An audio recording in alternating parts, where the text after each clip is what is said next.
Hello class 10th।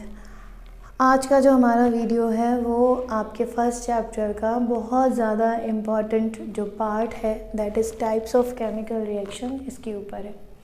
बच्चे types of chemical reaction लिखने में काफ़ी ज़्यादा टाइम लगाते हैं और उन्हें लगता है कि ये जो टॉपिक है, जो कंटेंट है इसके अंदर, ये बहुत ज़्यादा वास्ट है। ये ऐसा कुछ है नहीं। ये आपके एग्ज़ाम में काफ़ी छोटे छोटे क्वेश्चंस इसके ऊपर बनते हैं। एक डायरेक्ट क्वेश्चन आता भी नहीं है कि डायरेक्ट आपको पूरे टाइप्स ऑफ रिएक्शन पूछे जाएं, लेकिन अगर आ भी जाए पूछने में तो आपको मालूम होना चाहिए कि आंसर किस तरीके से देना है, ठीक है ना। तो देखो, मैं इस बोर्ड को ना 4 पार्ट में डिवाइड कर लेती हूँ और इसी में मेरे टाइप्स ऑफ रिएक्शन कंप्लीट हो जाएंगे। आपको भी जब भी आप पढ़ाई करते हो तो एक माइंड मैप बनाना चाहिए, जिस माइंड मैप के थ्रू आपको ये मालूम रहता है कि इम्पॉर्टेंट पॉइंट्स किसी भी आंसर में हमें क्या देना है, ठीक। तो अभी देखो यहाँ पर सबसे पहले तो टाइप ऑफ रिएक्शन, सबसे पहला टाइप ऑफ रिएक्शन जो है that is combination reaction. Combination reaction, तो जो वर्ड यूज़ किया जा रहा है कॉम्बिनेशन, इससे हम क्या समझते हैं? इससे हमें पता चलता है कंबाइन। किसी भी चीज़ को कंबाइन कर देना, that reaction is known as combination reaction. जब एलिमेंट्स, एटम्स आपस में जुड़कर किसी एक प्रोडक्ट का फॉर्मेशन कर रहे होते हैं तो that reaction is known as combination reaction. इसके बहुत ही ईजी एग्जांपल है, जैसे कि H2 + ½ O2, सिंपल सा रिएक्शन है और ये बना लेगा H2O। ये हो गया आपका combination reaction. C + O2 gives CO2, carbon dioxide बन गया। दिस इज़ कॉम्बिनेशन रिएक्शन, ठीक है ना। तो क्या होगा कि कॉम्बिनेशन रिएक्शन जब हम पढ़ते हैं, हम बहुत सारे ढेरों एग्जाम्पल लेकर बैठ जाते हैं। तो कॉम्बिनेशन रिएक्शन को आप जितना सिंपल होके पढ़ोगे उतना इजी आपको याद हो जाएगा। इसका मतलब है कंबाइन, किसी भी चीज़ को कंबाइन कर देना is known as combination reaction, ठीक है। सेकेंड रिएक्शन जो इसमें आता है उस रिएक्शन को हम बोलते हैं डीकम्पोजिशन रिएक्शन। डीकम्पोजिशन रिएक्शन, अब मैं रिएक्शन को शॉर्ट में लिख रही हूँ। What is the meaning of decomposition? Combine का जस्ट अपोजिट है डीकम्पोजिशन। डीकम्पोजिशन मतलब होता है किसी भी चीज़ को ब्रेक डाउन कर देना, उसको तोड़ देना, ठीक है। तो जब आप किसी चीज़ को ब्रेक डाउन करोगे, किसी को तोड़ोगे, तो उसके लिए आपको एनर्जी लगानी पड़ती है। एनर्जी जब हम किसी भी रिएक्शन में देते हैं तो that reaction is known as endothermic reaction.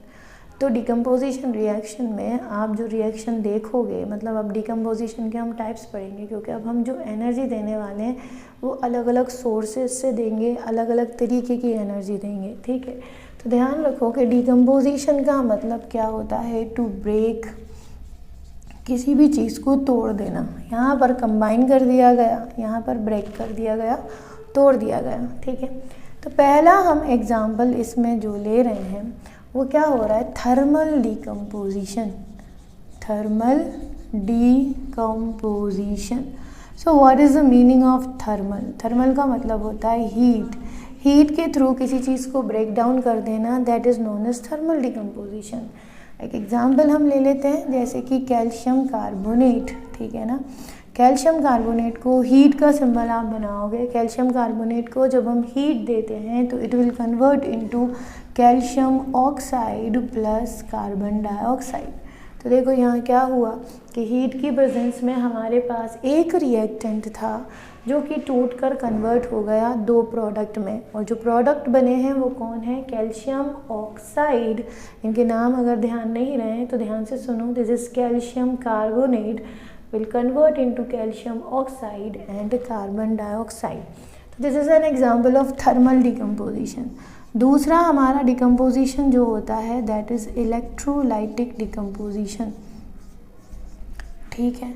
इसका क्या मतलब हुआ? इलेक्ट्रोलाइटिक डिकम्पोजिशन, इसका मतलब है, अब मैं बिजली कैसे बनाऊँ, इस तरह से बना देती हूँ कि इलेक्ट्रिसिटी की प्रेजेंस में अगर डिकम्पोजिशन होता है या इलेक्ट्रिसिटी को याद रखना हो तो मैं बल्ब बना देती हूँ। यहाँ पर इलेक्ट्रिसिटी की प्रेजेंस में अगर डिकम्पोजिशन करना है करंट की प्रेजेंस में, तो that decomposition is known as electrolytic decomposition. इसकी एक एक्टिविटी आपके बुक में भी दी हुई है। यहाँ पर हम वाटर जो होता है उसको डिकम्पोज करते हैं in the presence of electricity. तो वाटर को जब डिकम्पोज करोगे तो आप यहाँ पे 2 मोल्स ऑफ वाटर लेना, क्योंकि ऑक्सीजन नेसेंट नहीं लिखी जाती है नॉर्मली रिएक्शंस में। तो हम यहाँ क्या करेंगे, जब ये कन्वर्ट होगा तो ये किस में कन्वर्ट हो जाएगा, 2 हाइड्रोजन में कन्वर्ट होगा और ये कन्वर्ट हो जाएगा 2 ऑक्सीजन में। ठीक है, तो ये हो गया आपका इलेक्ट्रोलाइटिक डिकम्पोजिशन के इलेक्ट्रिसिटी के प्रेजेंस में वाटर मॉलिक्यूल को तोड़ दिया गया इनटू हाइड्रोजन एंड ऑक्सीजन। इससे बेस्ड क्वेश्चन पूछा जाता है कि जब इलेक्ट्रोलाइटिक डिकम्पोजिशन होता है वाटर का तो कौन सी गैस ज़्यादा वॉल्यूम में प्रोड्यूस होती है। तो आपको दिखाई दे रहा है कि हाइड्रोजन, क्योंकि हाइड्रोजन का नंबर ज़्यादा है। हाइड्रोजन एक वाटर मॉलिक्यूल में 2 हाइड्रोजन और 1 ऑक्सीजन होती है। तो हमने 2 वाटर मॉलिक्यूल लिए हैं तो यहाँ पर होगा 4 हाइड्रोजन और 2 ऑक्सीजन। तो हाइड्रोजन का जो वॉल्यूम है वो ज़्यादा आ रहा है, तो हाइड्रोजन ज़्यादा प्रोड्यूस होती है। ठीक, देन थर्ड इसमें आता है फोटोलिटिक डिकम्पोजिशन।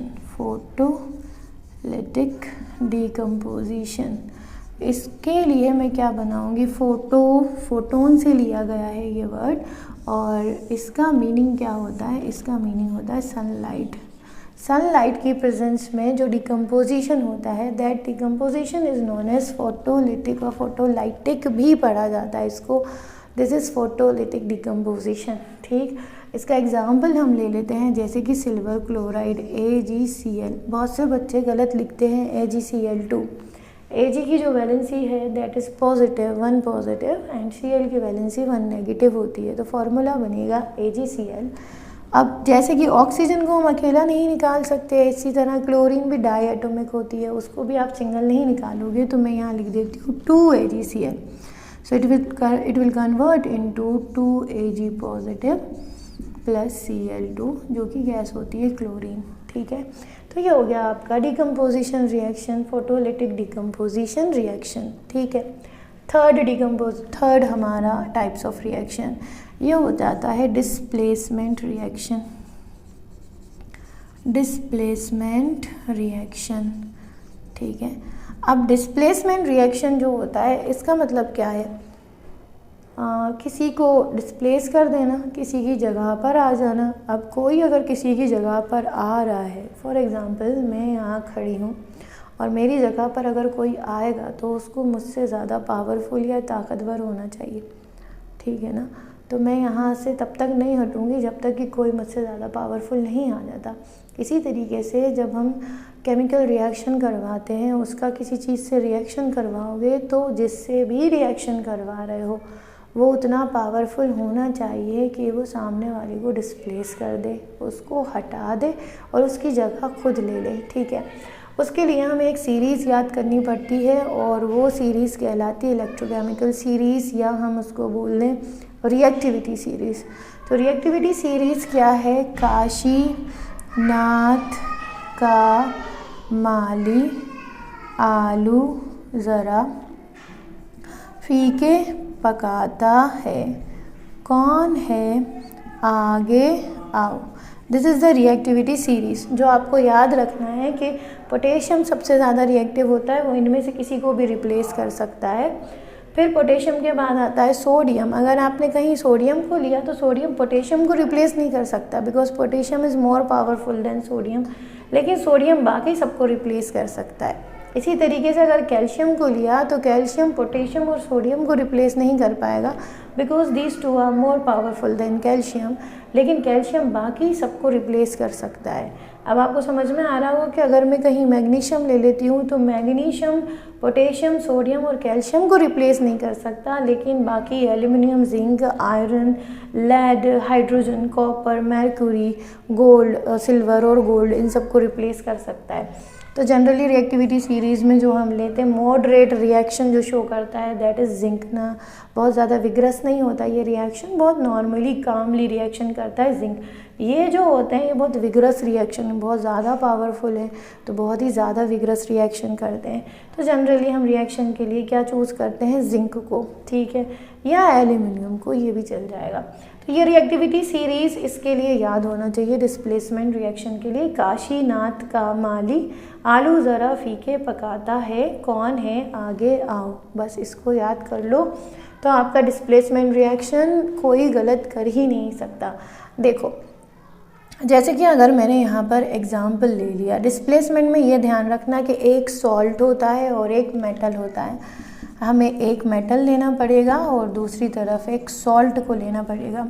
जैसे कि मैंने सॉल्ट